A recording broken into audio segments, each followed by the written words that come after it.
नमस्कार, जय हिंद। स्वागत है आपका मगर न्यूज पर। तारीख आज हो गई है 12 फरवरी 2023, दिन है रविवार, हिंदी तिथि फाल्गुन मास के संपत्ति की षष्ठी। आज की ताजा खबरों के अपडेट में बात करेंगे देश भर की तमाम बड़ी और काम की खबरों के साथ ही सरकार की ओर से आज लिए गए कुछ महत्वपूर्ण फैसलों जारी किए गए कुछ नए नियमों की। तो इस वीडियो को अभी लाइक करें और चैनल को सब्सक्राइब करके घंटी के निशान को जरूर से दबा दे। तो चलिए आगे बढ़ते हैं आज की बड़ी खबरों की तरफ। तो पहली बड़ी खबर देखिए, आम आदमी को बड़ी राहत। तो सरकार ने आटे की कीमत में 2 रुपए प्रति किलो की है कटौती। आटे की महंगाई, आम आदमी के लिए यहाँ पर आटे की महंगाई को लेकर राहत भरी खबर। दरअसल केंद्र सरकार ने ओपन मार्केट सेल स्कीम जो है OMSS, उसके तहत यहाँ पर गेहूं की निलामी कीमतों में कटौती की है। वही केंद्र सरकार ने रिजर्व गेहूं प्राइस घटाया है, जिससे आटे की कीमत घटी है। वही OMSS के तहत गेहूं की बिक्री के लिए जो रिजर्व प्राइस जो है उसके लिए 2350 रुपए प्रति क्विंटल होगा। वही जो URS गेहूं है उसके लिए बिना ट्रांसपोर्ट कास्ट जो कंपोनेंट है उसके साथ 2300 रुपए प्रति क्विंटल होगा। इसके अलावा गेहूं की कीमत जो है 21 रुपए और 50 पैसे प्रति किलो होगी। वही गेहूं की कीमत में कटौती से आटे की कीमत में 2 रुपए प्रति किलो की कटौती की गई है। अब गेहूं जो है 2750 यानी 27.5 रुपए प्रति किलोग्राम के हिसाब से यहाँ पर बिकेंगे। वही यहाँ पर जो राज्य सरकार की बिक्री के लिए जो ये है 2150, यहाँ पर 21 रुपए 50 पैसे प्रति किलो के हिसाब से यहाँ पर इसकी कीमत जो है वो रखी गई है। चलिए बात करते हैं अगली खबर की। तो मोदी सरकार में भारतीयों को मिलेगा बढ़िया प्रोडक्ट, अब लेटर का भी होगा क्वालिटी टेस्ट।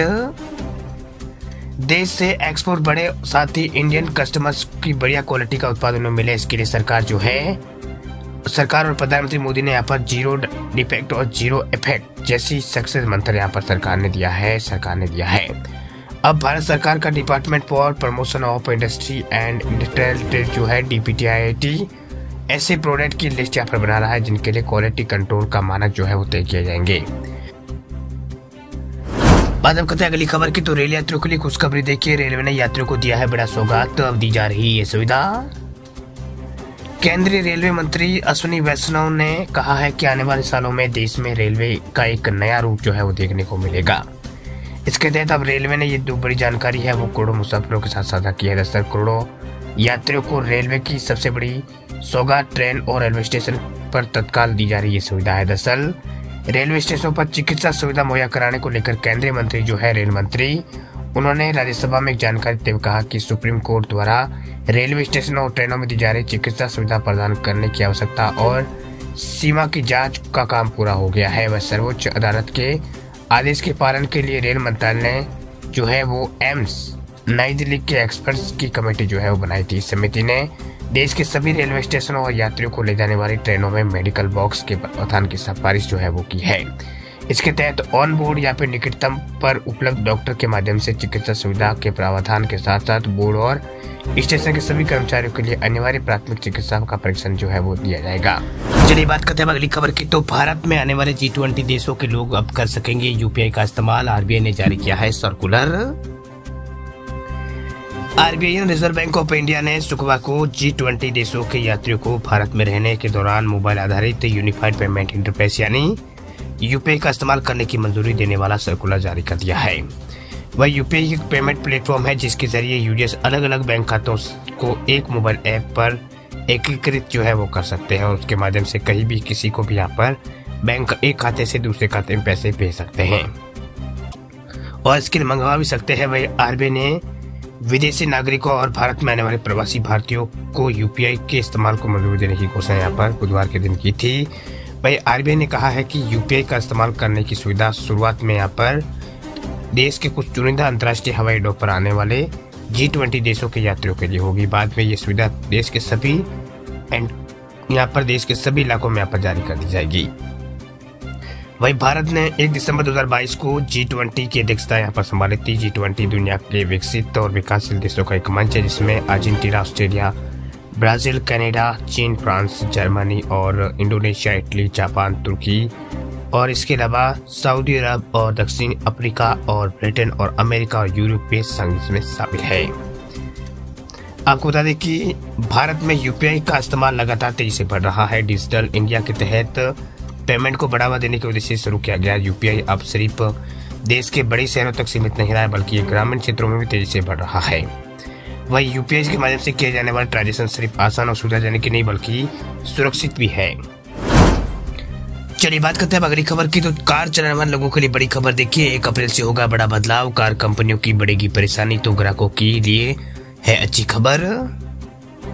1 अप्रैल से बड़ा बदलाव देश में होने जा रहा है। दरअसल ये बदलाव एक तरफ कार कंपनियों के लिए आफत बनकर आया है, तो इसी तारीख से पहले गाड़ी खरीदने वालों को सौगात भी मिल सकती है। दरअसल 1 अप्रैल से BS6 और स्टेज 2 या फिर आसान शब्दों में कहें तो एडवांस एडमिशन नॉर्म्स को लेकर यहाँ पर सरकार आ रही है, यानी एडवांस एडमिशन नॉर्म्स को लेकर आ रही है। ऐसे में इन नियमों को पूरा करने वाली गाड़ियों की बिक्री जो है 1 अप्रैल से बंद कर दी जाएगी, वो रजिस्टर यहाँ पर नहीं हो सकेगी। वह यदि कार कंपनी अपनी गाड़ियों को इस तारीख के बाद अगर बेचना चाहती है तो उन्हें नए जो नॉर्म्स है उसको पूरा करना होगा। उसको पूरा करने के लिए कारों में बदलाव करने होंगे। ये बदलाव कार कंपनियों के लिए काफी खर्चों का सौदा है। वैसे में कार कंपनी अपनी गाड़ियों के कई मॉडल अभी बंद करने जा रही है। दरअसल कौन सी गाड़ी अब नहीं चलेगी तो आपको बता दें कि इसमें कई तरह की ऐसी गाड़ियां हैं जिसमें यहाँ पर वो 1 अप्रैल के बाद नहीं चलेगी। उसमें आरा डीजल और i20 डीजल और होंडा जेज और इसके अलावा होंडा सिटी जनरेशन 4 और इसके अलावा आमेज डीजल और क्विड 800 जो है ये गाड़ियां अब आपको देखने को नहीं मिलेगी। वैसे के साथ मारुति सुजुकी की अल्टो 800 और साइज और इनकी जैसी कारों को सेल को भी यहाँ पर कंपनी बंद कर सकती है, क्योंकि अभी इन कारों में कोई बदलाव नहीं किया गया है और बिना बदलाव के 1 अप्रैल के बाद इन्हें यहाँ पर बेचना संभव नहीं होगा। बात करते हैं अगली खबर की। तो पीएम मोदी आज होंगे राजस्थान में, कल कर्नाटक दौरे पर जाएंगे पीएम मोदी। पीएम मोदी आज यानी 12 को राजस्थान के अंदर रहेंगे, वह 13 को वो कर्नाटक दौरे पर रहेंगे। मोदी लगभग यहाँ पर दोपहर 3 बजे राजस्थान के दौसा पहुंचकर दिल्ली मुंबई एक्सप्रेसवे का दिल्ली दौसा लालसोट सेक्शन का जो सेक्शन है उसको राष्ट्र से यहाँ पर समर्पित जो है वो करने सहित 18,100 करोड़ रुपए से अधिक की लागत की सड़क विकास परियोजनाओं का शिलान्यास जो है वो राजस्थान के अंदर पीएम मोदी करेंगे। वह देश के सबसे लंबे दिल्ली मुंबई एक्सप्रेसवे का 246 किलोमीटर लंबा जो दिल्ली दौसा लालसोट सेक्शन जो है सबसे पहले तैयार हुआ है। ये लगभग 12,150 करोड़ की लागत से तैयार होकर सेक्शन के लिए चालू हो जाने से दिल्ली से जयपुर यात्रा का समय जो है वो 5 घंटे से कम होकर लगभग 3.5 घंटा ही रह जाएगा। वही मोदी दौसा प्रवास के दौरान 247 किलोमीटर लंबे राष्ट्रीय राजमार्ग की विभिन्न परियोजनाओं को भी आधारशिला जो है रखेंगे। ये परियोजनाएं 5,940 करोड़ रुपए से अधिक की लागत से विकसित की जानी है। चलिए बात करते हैं अगली खबर की। तो देश के इस राज्य में लोगों को अब मिलेगा 25 लाख रुपए तक का फ्री हेल्थ इंश्योरेंस, निजी अस्पतालों में भी होगा मुफ्त इलाज। देश के राज्य राजस्थान में मुख्यमंत्री अशोक गहलोत ने गरीब परिवारों के लिए स्वास्थ्य बीमा योजना की अपनी महत्वाकांक्षी जो योजना है चिरंजीवी योजना, उसकी बीमा कवर की राशि को 10 लाख रुपए से बढ़ाकर 50 लाख रुपए यहाँ पर 25 लाख रुपए कर दिया है। वैसे यहाँ पर 25 लाख सालाना कर दिया गया है। वही गहलोत ने विधानसभा में वित्त वर्ष 2023-24 का बजट पेश करते हुए ये घोषणा की है। उन्होंने कहा है कि इस योजना का फायदा अब गरीबी रेखा से नीचे यानी BPL परिवारों के साथ साथ आर्थिक रूप से कमजोर जो है EWS के परिवार है तो उनको भी इससे मिलेगा फायदा। वह राजस्थान के CM ने कहा है कि वह चिरंजीवी स्वास्थ्य बीमा योजना के तहत प्रति परिवार बीमा कवर को आने वाले वित्त वर्ष से यहाँ पर 10 लाख रुपए से बढ़ाकर 25 लाख रुपए करने की घोषणा करते हैं। वही अशोक गहलोत ने इस योजना का मुफ्त लाभ जो है अब EWS यानी आर्थिक रूप से कमजोर परिवार को भी देने की बात कही है। वही गहलोत ने इस योजना के तहत यहाँ पर दुर्घटना बीमा राशि को भी 5 लाख से बढ़ाकर 10 लाख रुपए करने की घोषणा की है। वह राजस्थान की ये हेल्थ इंश्योरेंस स्कीम जो है 1 मई 2021 से लागू है। यह स्कीम राज्य के पिछड़े लोगों के लिए ज्यादा बड़ी यहाँ पर फायदेमंद साबित हुई है। वह मुख्यमंत्री चिरंजीवी स्वास्थ्य बीमा योजना को पेश किए जाने से पहले राज्य के सभी लोगों को सरकारी अस्पतालों में मुफ्त मेडिकल सर्जिकल यहाँ पर जो सर्जिकल केयर सुविधा जो है वो मिलती थी, लेकिन अब सभी लोगों को राज्य के निजी अस्पतालों में भी जो फ्री फायर जो मतलब फ्री केयर जो है उसका फायदा यहाँ पर जो राजस्थान के लोग हैं वो उठा सकेंगे। राजस्थान के लोगों के लिए अच्छी खबर है। चलिए बात करते हैं अब अगली खबर की। तो बैंक से लोन लेने वाले लोगों के लिए बड़ी खबर देखिए, इस बैंक ने ग्राहकों को दी है खुशखबरी, आज से लोन लेना होगा सस्ता।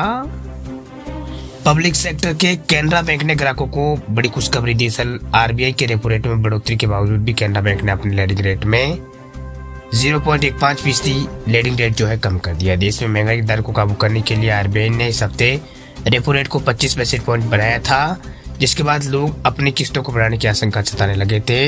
रेपो रेट बढ़ाए जाने के बाद ज्यादातर बैंक अपने कर्ज को देने की जो ब्याज दर जो है उसमें बढ़ोतरी यहाँ पर बैंक करती है, लेकिन कैनरा बैंक ने ऐसा नहीं किया है। दरअसल केनरा बैंक ने रेपो रेट में बढ़ोतरी के बावजूद अपनी जो लेंडिंग रेट है उसमें यहाँ पर 15 बेसिस पॉइंट से घटा दिया है। इस बैंक ने यहाँ पर शेयर बाजार को भी सूचना में जानकारी दी है कि उसने रेपो रेट, लेंडिंग रेट जो है RLLR उसको घटा दिया है। ये नई दरें जो है आज से लागू हो जाएगी। इस कटौती के बाद बैंक से नई RLLR जो है 0.15% घटकर 9.25% रह गई है। चलिए बात करते हैं अगली खबर की। तो नैनो DAP के व्यावसायिक प्रयोग को सरकार से मिली है मंजूरी। 700 रुपए में बिकेगा एक बोतल। खेती में अंधाधुंध बढ़ते उर्वरकों के इस्तेमाल को कम करने के लिए नैनो फर्टिलाइजर का आजाद यहाँ पर किया जा रहा है। वही कुछ साल पहले ही सरकार ने नैनो यूरिया को मंजूरी यहाँ पर दी थी, जबकि शुक्रवार को जो इफको है उसने नैनो DAP फर्टिलाइजर को भी कमर्शियल रिलीज के लिए मंजूरी दे दी। वह इस फैसले से न सिर्फ DAP फर्टिलाइजर कम कीमत पर किसानों को मिलेगा, बल्कि कम मात्रा में फसल की पैदावार भी बढ़ेगी। वह अभी तक पारंपरिक DAP की एक यहाँ पर 25 किलोग्राम वाली जो मतलब 50 किलोग्राम वाली बोरी जो है भारी भरकम, उसकी कीमत 4,000 रुपए के आसपास थी, जिसे सरकार ने सब्सिडी के जरिए 1350 रुपए उपलब्ध करवाया है। जबकि अब 50 किलोग्राम वाली बोरी को एक 1.5 यहाँ पर ml यानी 500 ml की बोतल में नैनो के DAP लिक्विड फॉइल के तौर में उपलब्ध करवाया जाएगा। इसकी जो कीमत है वो 700 रुपए रहेगी। वह इस मामले पर भी सरकार की ओर से आधिकारिक पुष्टि होनी बाकी है, लेकिन व्यावसायिक इस्तेमाल को मंजूरी मिलने से खेती किसान की लागत कम करने में मदद मिलेगी। साथ ही सरकार की ओर से भुगतान की जाने वाली सब्सिडी में भी काफी जो है कमी जो है वो यहाँ पर आएगी।